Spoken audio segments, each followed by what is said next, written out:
Aloqada Tavrab, biz hozir Qumariqdagi Yangi O'zbekiston massivi loyihasidamiz.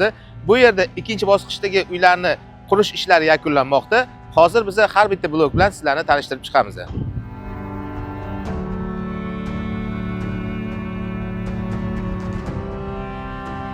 Hozir biz 9 va 12-bloklar orasidamiz. Bu yerda ko'rib turganingizdek, uylarimizni o'zi bitish arafasida, tashqi fasad ishlari yakunlanmoqda. Bundan tashqari piyodalar va avtomobillar uchun yo'laklar hozirlanmoqda.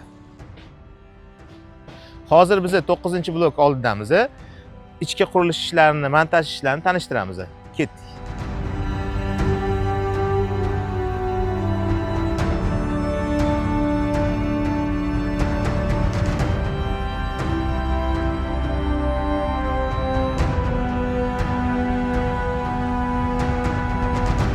Mana biz hozir 9-blok ichidamiz. 10-blokda ham xuddi shunday holat. Ya'ni deyarli hamma qurilish ishlari amalga oshirilgan, podyezdlarda, zinada, liftlar qo'yilgan va kvartiralarda ham deyarli hamma remont ishlari tugatilgan.